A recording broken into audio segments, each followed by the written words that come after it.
Ladies and gentlemen, I'm Captain Ishita and I welcome you on board License to Fly, a show that brings to you fascinating insights, stories from ace pilots and aviation veterans.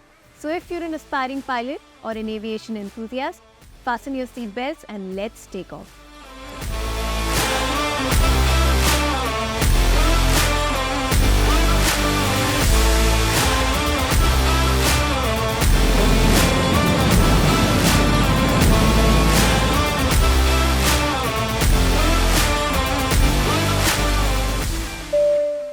For today's episode of License to Fly, joining us are Captain Jaskiran Kaur and Captain Rajiv, Battish, two very experienced and reputed pilots working with IndiGo who will be sharing with us their perspectives on life as a pilot. While Captain Jaskiran has been with IndiGo for a little over 7 years, she has clocked in around 4,000 hours of flying, whereas Captain Rajiv, an ace pilot who joined IndiGo in 2011 and has over 13,000 hours of flying under his belt.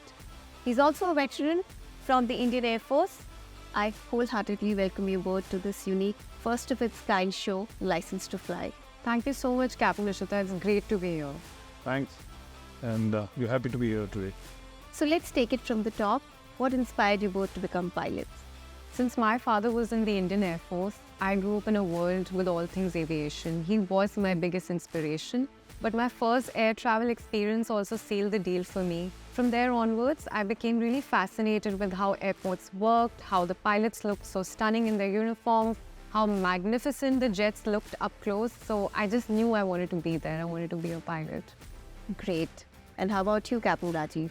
Honestly, Ishita, it was a childhood dream, and probably it was the uniform of the Indian Air Force and the way these guys came on the Republic Day parade, the men and the officers, that fascinated me. And of course, back in the years 60s and early 70s, I did see a couple of movies in which Air Force was glorified. It was a mix of all these that I thought of the Air Force and as a pilot, and here I am.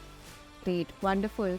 So as you know, my dad was also in the Air Force, so I can so relate to all of that. So there is another common point about the three of us. We fly the same aircraft. How about you, Captain Rajiv? What other aircrafts have you flown? Oh, Ishita, number of aeroplanes. Being in the Air Force, I did fly plenty. Started with the gliders, then I went to the HT2, then Kirans, Iskaras, then I flew the Hunter, then the three variants of MiG-21s.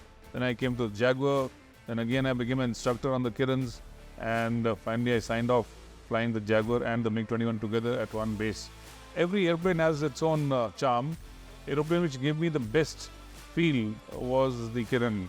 It is a versatile trainer. It can do lots. It's fully aerobatic and easy to fly. Of course, it can spin. So it's been a very good experience on the Kiran. But really, what a unique experience to have. So my next question is to Captain Jaskiran. What do your day-to-day responsibilities as a pilot look like? So first and foremost is to be punctual, to be on time. And of course, as a captain, you'd want everyone to be together, make sure it's a well-coordinated, unified effort amongst those who are involved in the safety and the comfort of our passengers. Passengers are our top priority, so we try and offer the best customer service. What about other challenges like flying in adverse weather conditions? How do we cope up with that? Well, like you said, it is a challenge, but we at IndiGo have high training standards, and beside the training, of course, we have the help of our colleagues and our standard operating procedures, which really help us brace any challenge altogether. What are the other challenges that we face as pilots other than flying in adverse weather conditions? An aeroplane flies about 16 hours out of the 24-hour cycle, and pilots fly about 9 to 10 hours. And in between, you may have a change of aeroplanes. So it's a big day when you pack your bags in the morning and go to the aircraft.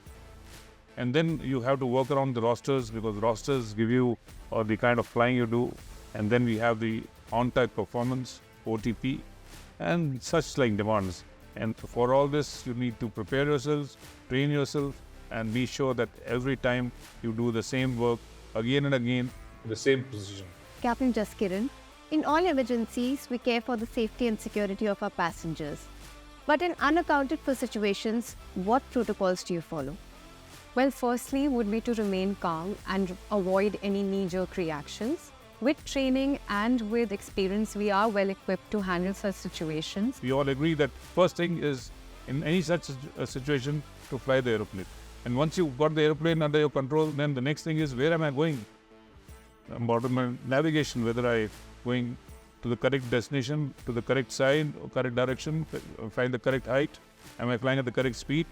So that is the navigation. And then next comes to communication.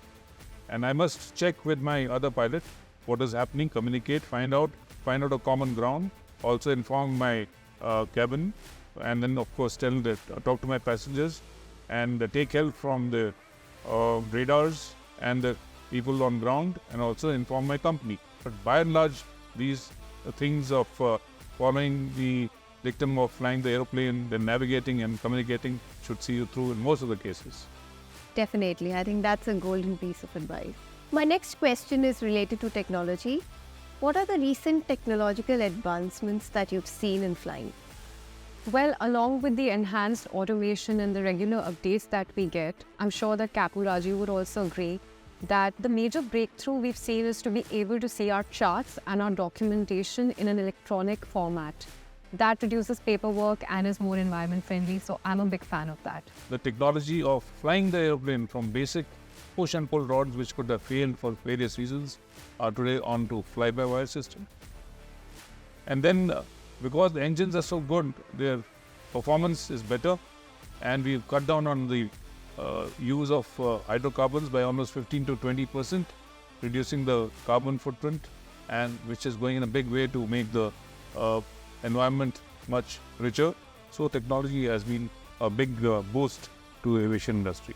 Great. So we are saving fuel and reducing our carbon footprint. So pilot's first solo flight is a once-in-a-lifetime experience. It's one of those before and after moments. Do you remember yours, and could you share with us? Oh, it's been a long time, 44 years back, when I signed for the first time, and signing for it meant a big responsibility. I still remember how my hands were shaking when I signed for the aeroplane, and my instructor told me to go for the flight. I didn't believe that I could do things on my own, but my instructor was very sure that I could land the aeroplane. And of course, once I got airborne, for some time, say about a minute or two, I felt very uneasy that how come I'm not hearing anybody? Where's that instructor gone? Then I started getting all the instructions that he gave me, and I suppose that was the God's own voice guiding me that everything is fine, my boy, just enjoy it, and you're going to embark on a career which is going to be a lifetime for you. Of course, the landing was nice. Everyone was very happy. Of course, I was at the top of the world, that I had achieved the first milestone towards my great career. And that was a very special day for me. In fact, they have a saying that if you know you're going to go solo the next day, you can't sleep that night, because you're having all the jitters and the butterflies. Having gone solo, you can sleep like a log. Like a baby, of course, like a log. Okay, last one before I let you go. What is the one piece of advice you would give to aspiring pilots? Besides your uniform, you need to carry the best attitude to work every single day. After all, only a few get this chance to fly a beautiful machine like an aircraft. Okay, if I were to give an advice to a young pilot or an aspiring pilot, let's start with the person who wants to join this profession. I would say, please don't join the profession for the money that you look at it. Please join it for the passion, for the love of flying. Only then you'll be happy being a pilot. Do not take shortcuts. Remember, man was never designed or born to fly. And then we decided to have our own wings. So we manufactured the wings to fly. Do not defy the nature, and always respect the weather. You have old pilots, you have bold pilots, but we don't have old and bold pilots. Thank you. That'll be all for today. Thank you both for joining me today and being so candid about it all. My pleasure, and thanks for the good coffee. Thank you so much. It's been a pleasure. Thank you for the opportunity. Pleasure's been mine. Soon we will be taking off another journey to explore the world of aviation with another guest, another topic, and bring you some more insights and exciting stories. Until then, this is Captain Nishita signing off.